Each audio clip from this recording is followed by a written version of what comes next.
네, 안녕하세요.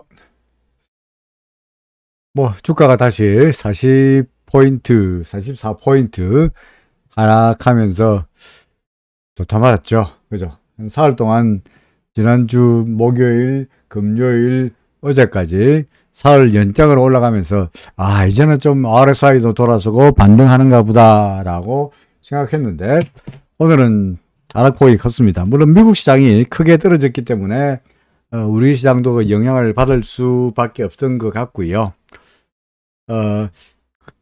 전반적으로 우리가 지난번 바닥이 2305던가 이랬으니까 그 반등했다가 2400을 넘어섰다가 좀 44포인트 떨어지면서 2477까지 갔다 그래가지고 다시 하락 추세가 시작되었다라고 말하기에는 아직은 성급하기도 합니다만은 오늘 주가가 떨어지는 꼴을 보니까 어제만 하더라도 이제는 됐다, 이제는 반등할 거다 라고 시장에 대해서 다소간 안심했던 게 그죠? 얼마나 참 위험천만한 낙관론이었던가 하는 것이 생각이 됩니다. 그러니까 매번 말씀드립니다만은 시장은 우리가 이것이다, 저도 옛날에 그런 말씀 많이 드렸습니다만은 내가 이게 분명하다, 확실해, 분명해, 확실해, 틀림없어. 심지어 길을 막 물어봐라 내지는 등등등의 이런 이야기 할 때 시장은 항상 뒤통수를 빡 때리면서 정말의 말씀이야, 그렇게 되지 않은 경우도 있어 라고 했거든요. 그죠? 그러니까 이번 같은 경우에도 이제는 반등하리라, RSI가 돌아섰으니까 이제는 반등하리라 라고 생각했는데 그죠? 지수가 다시 오늘은 44포인트 떨어지면서 확실하게 자만심을 가지는 것이야말로 위험하다. 그죠? 그런 이야기를, 교훈을 우리한테 던져주고 있습니다. 아직까지는 확실하다라고 말하기에는 좀 성급하다는 말이죠. 그죠? 자, 경제지표 몇 가지만 잠깐 보고 가겠습니다. 제가 여러분들에게, 지난 토요일 날에도 그랬고요. 그전주 3주에 걸쳐가지고 미국의 경제지표에 관한 그 영상을 경기지표, 심리지표 등등을 말씀드린 바 있습니다. 그래서 지난 토요일 날 만드는 게 시장의 경기지수와 심리지표죠. 그죠? 거기에서 제가 설명했던 것 중에 하나가 뭐냐니까. 그죠? 그 중에서 제가 여러분들에게 설명했던 것 중에 하나가 뭐냐니까. 여기가 아니구나. 잠깐만요. 여기가 아니고, 어제 나왔던 지표 중에서, 그죠? 어제 나왔던 지표 중에서, 어제가 며칠이죠? 6월 28일이죠. 그죠? 네. 이거죠. 그러니까, 컨슈머 컨피던스. 요겁니다. 컨슈머 컨피던스. 컨퍼런스 보드에서 발표한 건데, 컨슈머 컨피던스입니다. 항상 제가 이거 설명하면서, 경제지표를 설명하면서 뭐라고 말씀드리냐니까. 네? 경제지표도 중요하지만, 이 위쪽에 있죠. 그러니까, 액추얼, 실제로 얼마나 나오는 게 중요한 것이 아니라, 그 결제적인 숫자가 중요한 것이 아니라 뭐하고 시장의 예상치 포캐스트하고 비교해보라 라고 말씀드린 바 있죠. 그죠? 그래서 이거하고 두 개를 비교해보는데 예를 들어서 어제 나왔던, 간밤에 나왔던 소위 컨슈머 컨피던스를 본다면, 컨슈머 컨피던스 이걸 본다면 시장의 예상치는 100이었죠. 그죠? 시장의 예상은 100이었습니다. 그런데 실제로 액추얼이 얼마 나왔느냐? 98.7로 나왔죠. 98.7. 그러니까 98.7이라는 숫자가 좋은지 나쁜지는 우리는 전체적인 수치에 의미가 없고, 뭐하고 100하고 비교해봐가지고, 그죠? 시장 예상치 100하고 비교해봐서 나쁘다가 되는 거고, 그럼 지난달에는 얼마였느냐? 지난달에는 103이었대. 그죠? 지난달은 103이었는데, 요번 달에 얼마나 나왔나? 98.7이니까, 이것도 나쁜 거죠. 그죠? 그러니까, 이래저래, 미국 같은 경우, 어제 간밤에 미국 시장이 다우든, 나스닥이든, S&P든 와장창창 빠진 것은 핑계김에, 경제지표가 좋지 않았지 않냐? 어떤 경제지표? 컨슈머 컨피던스, 시장에서 소비의 주체가 되는 가게, 하우스홀드에서 볼 때 앞날에 대한 경기 전망을 비관적으로 보고 있지 않니? 라는 이유로 주가가 와장창창 떨어졌습니다. 근데 사실은 뭐 경기 지표란 것도 그렇습니다만은 시장의 심리란 것이 그야말로 코에 기르면 코걸이고 귀에 기르면 귀걸인지라 예를 들어서 경기가 나쁘다는 것 가지고 호재로 해석하려고 그러면 어떻게 해석이 되죠? 아, 경기 나쁘네. 아, 따라서 인플레 그다지 가격에 비해 가지고 경기도 나쁘다 보니까 물가 상승률도 심하지 않겠네. 아니, 앞날에 대한 소비가 소비자들이 경기에 대해서 불안하게 생각한다면 소비자들이 많이 소비를 안 할 거고, 그죠? 많이 소비를 안 하면은 소위 수요가 늘어나서 물가가 올라간 일은 막을 수 있겠네. 아, 그럼 물가가 더 올라가면은 페드가 FOMC에서 금리를 더 올리겠네. 쪽으로 해석한다면 또 뭡니까? 호재가 되는 겁니다. 그죠? 그러니까 악재든 호재든 같은 결국은 시장의 분위기가 그 데이터를 어떻게 해석하냐도 중요하죠. 그죠? 그리고 그도 말씀드립니다만은 주어진 자료의 절대적인 수치는 중요하지 않고 98.7이랑은 중요하지 않고 시장의 예측치하고 비교해봐서 어떻게 되느냐가 중요하다는 거죠. 자, 오늘 요번엔 그렇고 이제 뭐가 나오느냐? 내일은요. 오늘 밤이죠. 오늘 밤 6월 29일 날은 GDP가 나옵니다. GDP. 그죠? GDP. 6월 달이기 때문에 1월 달에 1, 4분기. 그죠? 여기 있네요. 1, 4분기 GDP가 나옵니다. 근데 지난번 GDP 설명했을 때 1, 4분기 1월 달, 2월 달, 3월 달까지 GDP는 4월 달에 한번 발표하고 그죠? 5월 달에 발표하고 6월 달에 4월 달에 잠정치, 6월 달에 수정치, 그리고 4월 달에 잠정치, 5월 달에 수정치, 그리고 6월 달에 파이널, 그죠? 파이널이 나옵니다. 파이널. 그죠? 파이널. 요번 달에 나오는 게 파이널이죠. 그죠? 근데 사실 이건 별 의미가 없어요. 왜? 이미 수정치가 1.5로 나와 있기 때문에, 마이너스 1.5로. 그러니까 이번에 나오는 데이터가 엄청나게 나쁘지 않는 한, 그죠? 엄청나게 1.5라도 갑자기 콱 바뀌지 않는 한, 그럴 가능성이 별로 없고, 따라서 이 수치는 별로 의미가 없습니다. 사실은 더 중요한 게 뭐냐니까, 뭡니까? 8월 30일 날, 그죠? 목요일 날.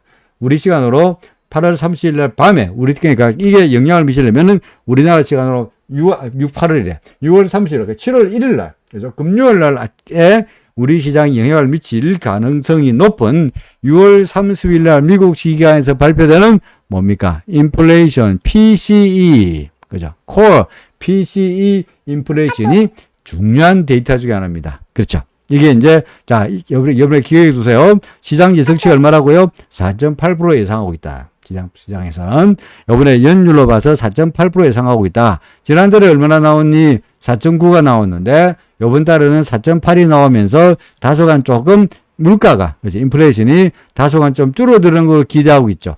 그죠? 근데 만약에 실제 데이터가, 여기에 여기에, 알겠지?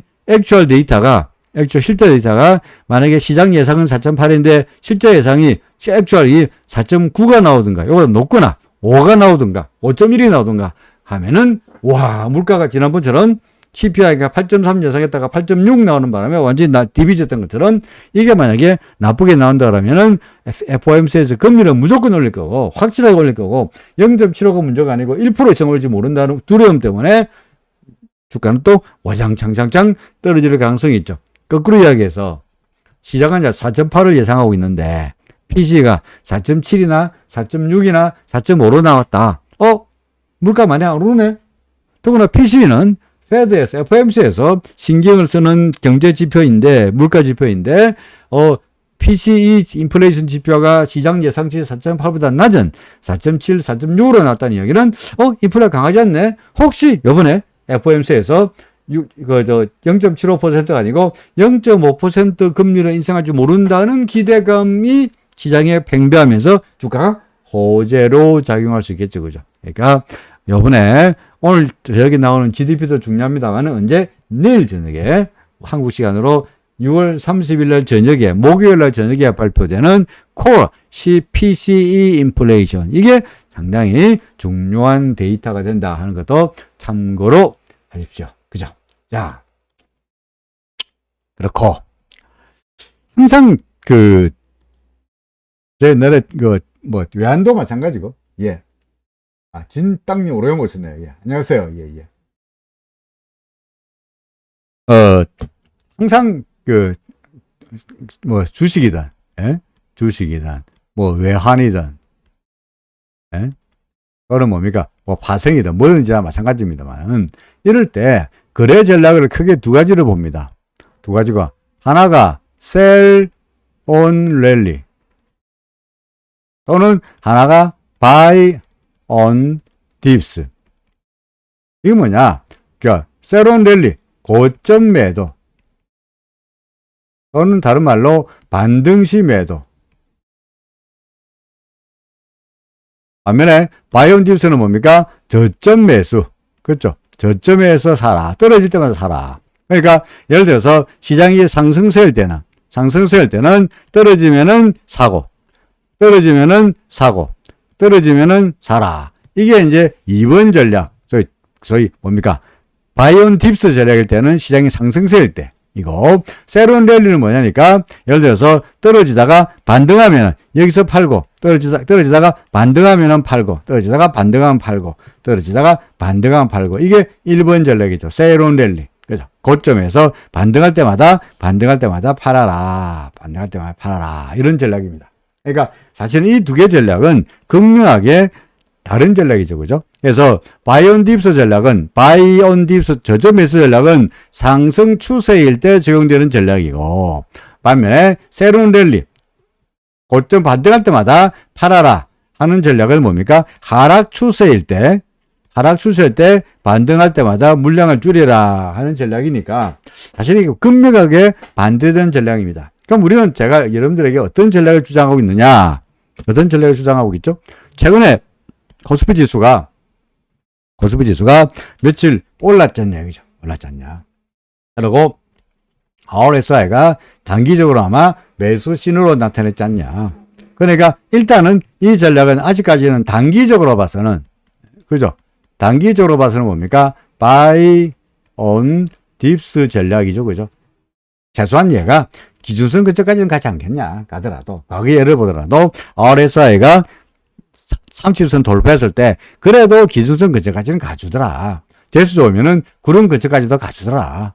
이번에도 일단은 1차 목표로 기준선 1차 재수가 더 올라가면은 구름 근처까지 가려고 그러면 아무래도 후행스핀에 걸릴 테니까 구름을 넘어서기는 어렵긴 하겠습니다만, 그래도 일단은 미니멈 기준선 근처까지는 가주지 않겠냐. 그러니까 바이온 딥스 전략을, 이 기회를 놓치지 말고 바이온 딥스 전략을 쓰자라고 말하고 있죠.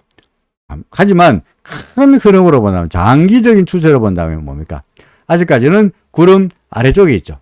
그죠? 구름 아래쪽에서 흘러가고 있죠. 추세상으로 봤어도 아직은 우리가 이걸 C파동이라 생각하고 있지, 충격파동이라 생각하고 있지 않잖아요. 그죠? 그죠? 그러니까 장기적으로 봐서는 뭡니까? Sell on 랠리 전략을 쳐야 되겠죠. 그죠? 그럼 도대체 어쩌란 말이냐? 사라는 말이냐? 팔라는 말이냐? 일단은 장기적으로 샀다가, 예를 들어 얘가 한계에 온다 그러면 그때는 팔 때, 여기서 매수한 물량 플러스, 기존에 가지고 있던 물량까지 더 포함해서 물량을 줄여가는 전략을 취하자라고 하는 게 장단기를 아우르는 전략이다라고 말할 수 있겠죠. 그러니까 단기적으로는 좀 더 올라갈 거다. 바이온 딥스 전략이다.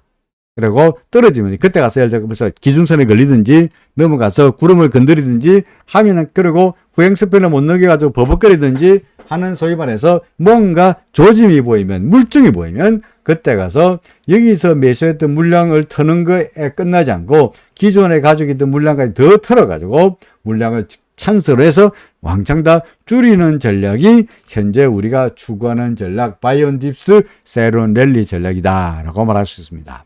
저 미봉님이 질문하신 대로, 그럼 요것도 파동이냐? 물론이죠. 이게 다 파동이냐? 예스. 그죠? 파동이죠. 그죠? 소위 말해서 뭡니까? 그보다 세부 파동이죠. 작은 파동이죠. 하나의 상승 파동 중에 있다면, 그러다가 하나, 둘, 셋, 넷, 다섯 개 나올 수 있고, 또 하나의 이 파동을 또 다섯 개, 세 개, 또 다섯 개, 세 개, 이렇게 다섯 개 나올 수 있으니까, 지금 조금만 파동이, 요거가, 이것도 마찬가지. 요거가 다 조금만 세부 파동으로 나올 수 있겠죠. 그죠? 그러니까 세부 파동 맞습니다. 하나의 파동으로 봐야 되나요? 물론입니다. 근데 왜 현재 오늘 끄겠습니다만은, 아직까지 그래도 제가 느긋하게 바이온 딥스 단기적인 전략입니다만은, 단기적인 전략이라도 바이 딥 전략을 주장하느냐, 올라갈 거다 주장하느냐 하면은 과거에도 RSI가 30선을 돌파했을 때 쉽게 말해서 30선 돌파하면서 매수 신호를 발령한 다음에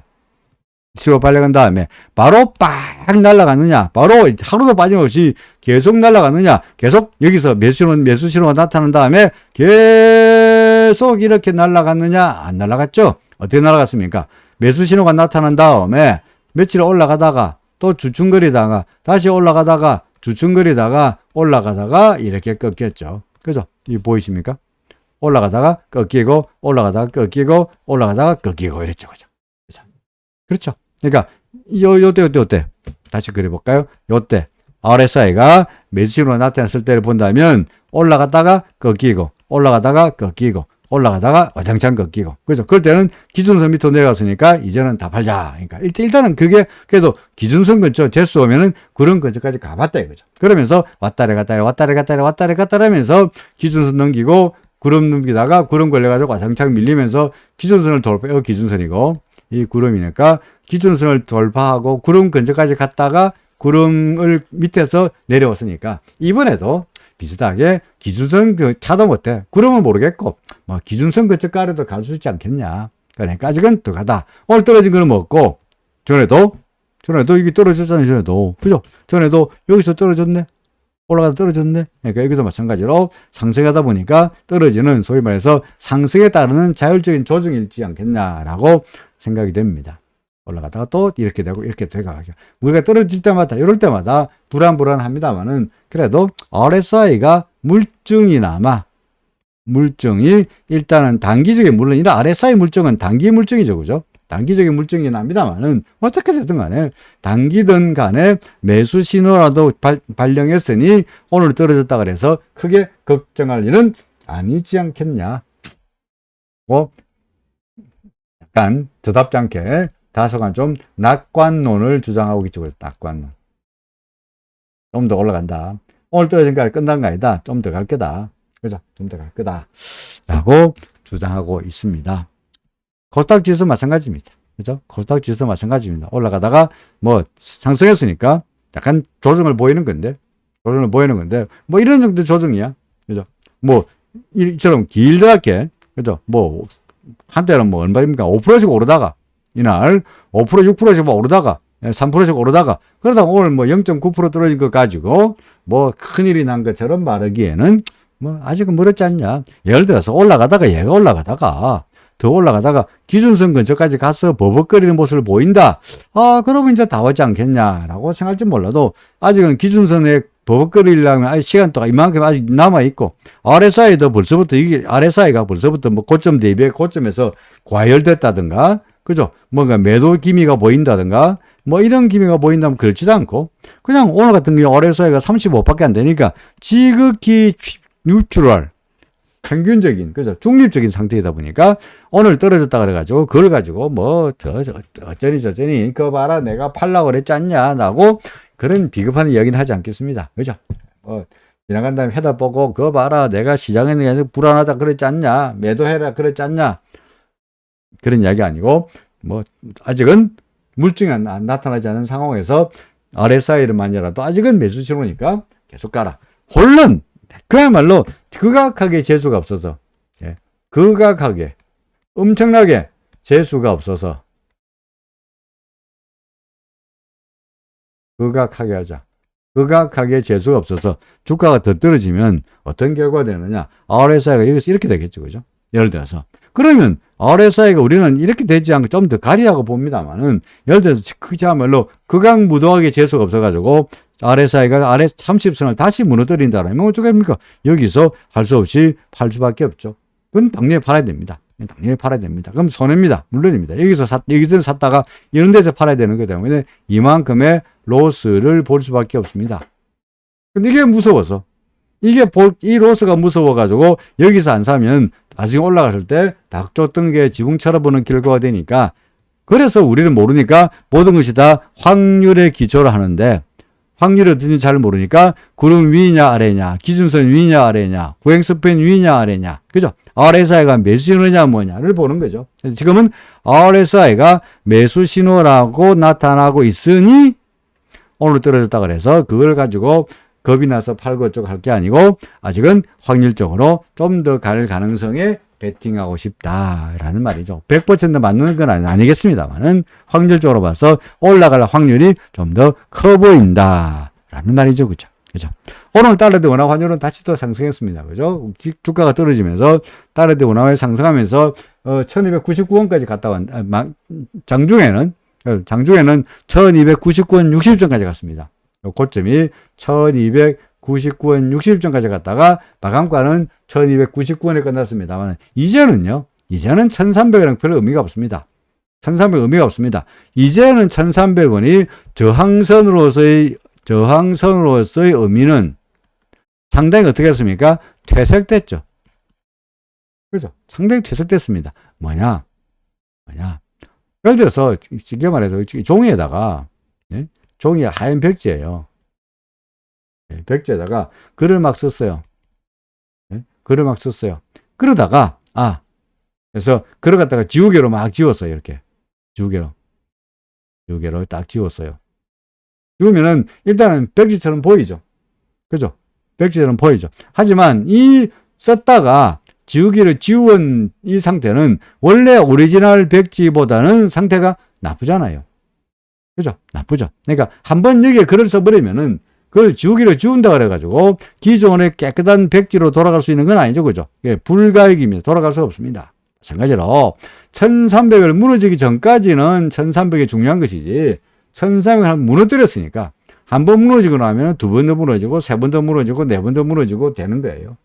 그러니까 이제는 1300원이라는 저항선은 그다지 큰 의미가 없다. 두 번, 세 번, 네 번 움직일 수 있겠다. 라는 말인데 그럼에도 불구하고 다시 그러면은 또 1300을 넘어갈 거냐 라기보다는 떨어졌으니까 하락에 따르는 반등도 하나의 파동으로 보고 결국은 또 이렇게 또 내려갈 거라고 아직은 생각하고 싶다. 그 근거가 뭐냐? RSI가 여기서 매도 신호 나타내 보이지 않았느냐.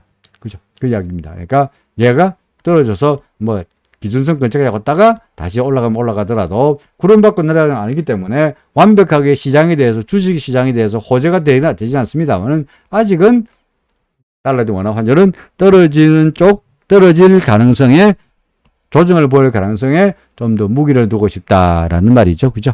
달러 인덱스 기준선에 지지받고 살짝 돌아서는 모습이고 그 다음에 해외 시장에서 이런데 사실은 또 이렇게 이야기하는 것 중에 하나가 뭐냐니까 오늘 며칠이죠? 오늘이 6월 29일이죠. 그죠? 내일은 며칠입니까? 6월 30일이죠. 그죠? 무슨 말이 뭡니까? 월말이죠. 그죠? 월말이죠. 월말에다가 기말이기도 하죠. 그죠? 분기말이기도 하죠. 반기말이기도 하네. 그러니까 내일 6월 30일 날은 이 분명히 기업체, 수출기업체 달러 물량이 매물로 많이 나올 거예요. 월말에는 항상 제가 월말에는 기업들의 달러 매물이 나온다 그랬죠. 그죠? 그러니까 내일은 6월 30일이니까 맞죠? 내일 6월 30일이니까 내일은 기업체가 보유하고 있던 수출 달러가 외환시장에 와장창창창 매물로 나갈 공사를 매우 높고요. 따라서 미국 시장이 어떻게 됐든 간에 달러에 대한 원화 환율은 다시 하락할 가능성이 훨씬 높다라고 이야기할 수 있습니다. 그러면 오늘은 달러 왜 올랐나? 내일 기업들의 물량이 나올 줄 모르고 떨어졌나? 오늘은 왜 올랐습니까? 이것 때문이죠. 그죠? 외국인들이 달러를 주식을 연락해 팔았기 때문에 이 손에서 외국인들의 카스토디 구자에서 주식 계좌, 외국인들의 주식 계좌를 카스토디 계좌로 합니다만은 주식 카스토디 계좌에서 달러 매수가 나타났기 때문에 그죠? 달러가 올라간 거죠. 그죠? 올라갑니다만은 내일 되면은 이 기업들 쪽에서의 달러 물량이 나올 가능성이 높으니까 내일도 달러 대 원화 환율이 1300원으로 넘어갈 가능성은 좀 낮지 않냐. 그러면 오늘은 주가가 떨어졌으나 내일은 다시 달러 대 원화 환율도 떨어지고 주가가 다시 조금 돌아설 가능성이 크다. 그죠? 이렇게 이야기할 수 있습니다. 자, 10년물은 미국의 10년물은 그런 대로 왔다 갔다 하고 있고요. 해외 시장에서 간밤에 미국 시장 왕창 떨어졌죠, 그죠? 왕창 떨어졌습니다. 미국의 필라델피아 반도체 지수 왕창 떨어졌고요. 그 다음에 나스닥 지수도 왕창 떨어졌습니다. 근데 잘 보면 필라델피아 반도체 지수, 그죠? 필라델피아 반도체 지수도는 와장창 떨어졌고요. 이거는 마지막 기준성, 후행스팬 가지도 못하고 밀린 거고요. 반면에 나스닥 100 지수는 후행스팬대로 캔들이 걸렸고, 주가는 주가대로 뭡니까? 기준선에 걸리면서 이중으로 저항을 받으면서 주춤거리는 모습이죠. 그죠? 여기가 올라가 봤자 이 구름이 두터우니까 상승세로 돌아서기보다는 주춤거릴 가능성은 아직은 있습니다만, 그래도 아직은 조금 더, 저로서는 나스닥이든 필라델피아 반도체 지수든 조금은 더 상승의 기대감을 두고 싶고요. 내일은 달러 대 원화 환율이 기업체의 내군 물량이 있을 테니까 내군 물량 매도로 인해서 달러 대 원화 환율은 내일은 떨어질 가능성이 좀 높다. 그죠? 이렇게 할 수 있을 것 같습니다. 달러 대 원화 환율이 떨어지면 주식시장에서는 뭐 괜찮지 않겠냐라는 이야기가 됩니다. 그렇죠. WTI는 최근 들어서 미국의 미국의 원유 재고가 다시 야금야금 늘어나고 있다는 이야기. 그리고 경기 후퇴, 침체, 그래서 리세션에 대한 우려 때문에 다소간 좀 기준선 밑에 무너뜨렸다가, 우리 차트로 말한다면 기준선 밑으로 내려왔다가 구름의 지지를 받고 올라가는 모습인데, 일단은 기준선에 걸려 있죠. 그죠? 그러니까 아직까지 방향은 조금 애매한 상황이긴 합니다. 이걸 넘기면 다시 기존의 추세가 이어질 텐데, 글쎄요, 지금 원유는 아무래도 전쟁, 그죠? 전쟁에다가, 금리에다가, 그죠? 인플레, 이런 걸 본다면, 물가에다가, 이런 걸 본다면, 유가는 아무래도 좀 더 위로 가는 쪽이 방향이 아니겠느냐 하는 생각이 듭니다만은, 일단 차트로 말해들은 아직은 좀 애매모호한, 기준선 위에서 애매모호한 상황이다 라고 말할 수 있을 것 같습니다. 마지막으로 비트코인은요. 비트코인은 기장진항입니다. 그죠? 기장진항입니다. 비트코인은 오늘 좀 밀리고 있습니다만은, 한 1% 이상 밀리고 있습니다만은, 우리가 살펴보는 CCI 지표에 따르면 CCI에서 여기서 매수 신호, 여기군요. 여기서 매수 신호가 나타난 다음에, 그죠? 여기서 매수하라, 사라. 그죠? 사라. CCI가 매수 신호가 나타난 다음에, 이후에 아직까지는 매수 신호가 그대로 유지되고 있으니까, 그대로 아직은 가지고 있긴 합니다만은, 말씀드렸듯이 근본적으로 구름 아래에 있고, 기준선 아래에 있고, 후행스팬이 별볼이 없고, 그런 상태니까 CCI가 사라 하긴 할 때, 사긴 사는데, 얼마나 사라고요? 조금이 아니고, 어떻게? 조금만 사시라. 조금만 사시라. 그래야, CCI가 다시 싹 내려가면은, 적각 매도하더라도, 로스는 그다지 크지 않죠. 그죠? 그리고 바닥 근처니까 조금 사더라도 만약에 상승한다면 매수한 가격에 비해서 수익률은 높을 때니까 리스크는 작고 수익률을 높이는 방법으로, 아직까지 구름 미치고 기준선 미치고 후행스팬 별볼이 없으니까 추세가 상승세라고 말하기 그러니까 비트코인에다가 몽탕 물량을 때려 넣기보다는 조금만 사는 것도 괜찮지 않겠냐라고 말할 수 있습니다. 그렇죠. 대략적인 시장의 아웃라인을 본다면 요약해서 한마디로 뭡니까? 오늘 떨어졌다 그래서 쫄지 마라. 그죠? 오늘 떨어졌다 쫄지 마라. 이것도 파동이다. 이게 만약에 사라면, 이것이 사라면, 4파동이 어떻게 됩니까? A, B, C 이래 되죠. 그죠? 그죠? 소파동으로 따지면은 4번 파동도 소파동으로 A, B, C 이래 되잖아요. 그죠? 그러니까 지금 예를 들어서 이까지가 올라왔으니까 여기 A, 스몰 A면, 요게 스몰 A면, 이게 이제 B죠. 그러니까 스몰 A면, 이 B, 우리 여기 있다는 이야기죠. 그죠? 다시 C가 있고, 그런 다음에 4 끝나고 이제 떨어지는 5가 있을지다. 됐다. 그러니까 아직은 요거 떨어진 거 하나 가지고 당장 추세가 끝났다고 하고 말하기에는 셀레버리다. 아직은 멀었다. 라고 생각이 됩니다. 좀 더 올라갔다가, 여기서 떨어지든, 이렇게 되지 않겠냐? 말할 수 있습니다. 시장에 대한 대략적인 이야기는 이런 정도로 하고요. 물 한 잔 마시고 항상 그랬듯이 물 한 잔 마시고 그 다음에 종목 이야기를 하죠. 중국 시장 보니까 뭐 오늘은 좀 밀렸는데 여전히 구름 밖으로 나와 있어 가지고 중국 종목도 나쁘지 않아 보이고요. 우리가 보는 종목들 중에서도 여전히 씩씩하게 달리는 종목도 있고요. 나중에 잠깐 물 한 잔 마시고 음악 하나 듣고 그 다음에 그죠? 종목에 대해서 이야기를 할 테니까 채팅창에다가 여러분들 뭐 이 종목이 궁금해요 라고 하시면 언제라도 올려주시면 삼성전자 하이닉스를 안 보더라도 그건 안 봐도 되죠. 그건 안 보더라도 그 종목은 꼭 보겠습니다.